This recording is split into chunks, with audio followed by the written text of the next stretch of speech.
Pola cup with handle adalah pola kelanjutan bullish yang menandai periode konsolidasi yang diikuti oleh breakout. Pola ini dikembangkan oleh William O'Neill dan diperkenalkan dalam bukunya tahun 1988 yang berjudul How to Make Money in Stocks. Sesuai namanya, ada dua bagian pola, yaitu cup atau cangkir dan handle atau pegangan. Perhatikan gambar di layar Anda untuk memperjelas bentuk umumnya. Bagian cup terbentuk setelah gerakan naik dan terlihat seperti mangkuk atau bagian bawah yang membulat. Saat bagian cup selesai, trading range berkembang di sisi kanan dan kemudian bagian handle terbentuk. Breakout berikutnya yang terjadi dari trading range yang ada pada bagian handle menandakan kelanjutan dari kenaikan sebelumnya. Sekali lagi perhatikan gambar di layar Anda. Kita akan bahas satu persatu bagian dari pola cup with handle ini. Yang pertama adalah tren. Untuk memenuhi syarat sebagai pola kelanjutan, tren sebelumnya harus ada.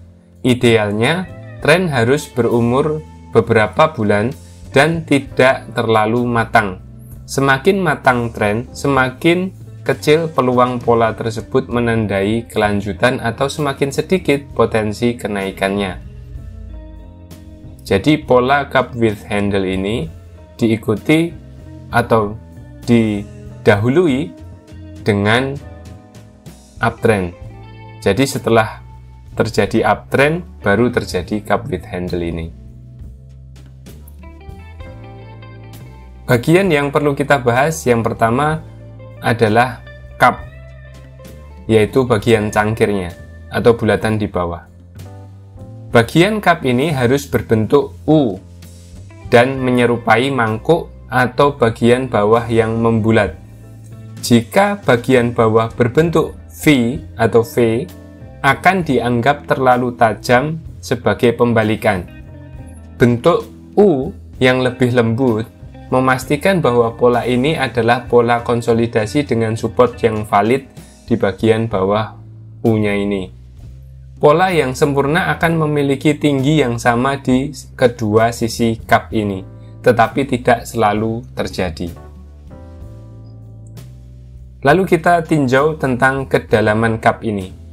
Idealnya, kedalaman cup ini harus turun kembali setelah uptrend tadi, dari puncak turun sekitar 1/3 atau kurang dari itu ya terhadap kenaikan sebelumnya, yaitu kenaikan pada uptrend sebelumnya. Namun, dengan pasar yang bergejolak dan reaksi berlebihan, retracement bisa berkisar antara 1/3 hingga setengahnya. Dalam situasi ekstrim, retracement maksimum bisa menjadi sampai 2/3-nya, yang ini sesuai dengan teori Dow.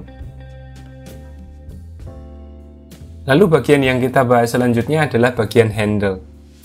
Setelah puncak di sisi kanan cup terbentuk, ada pullback yang membentuk handle.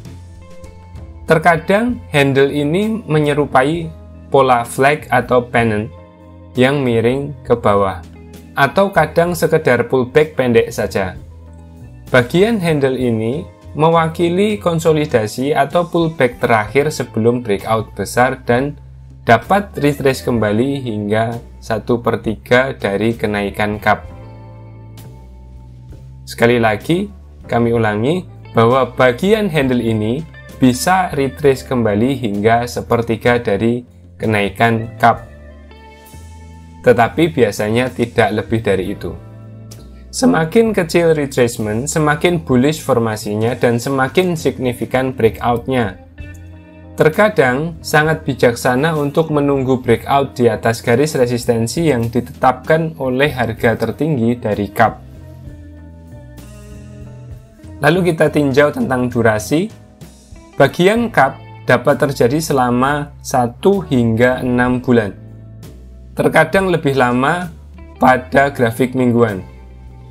Bagian handle bisa selama 1 minggu hingga beberapa minggu dan idealnya selesai dalam 1-4 minggu. Lalu terkait volume, perlu diperhatikan bahwa harus ada peningkatan volume yang substansial pada breakout di atas resistensi bagian handle. Targetnya berapa? Kenaikan yang diproyeksikan setelah breakout dapat diperkirakan dengan mengukur jarak dari puncak kanan cup ke bagian bawah cup, lalu diaplikasikan di atas resistensi handle. Seperti kebanyakan pola grafik, lebih penting untuk menangkap esensi pola daripada detail-detailnya. Bagian cup adalah konsolidasi berbentuk mangkok dan handle-nya adalah pullback pendek diikuti oleh breakout dengan volume yang berkembang.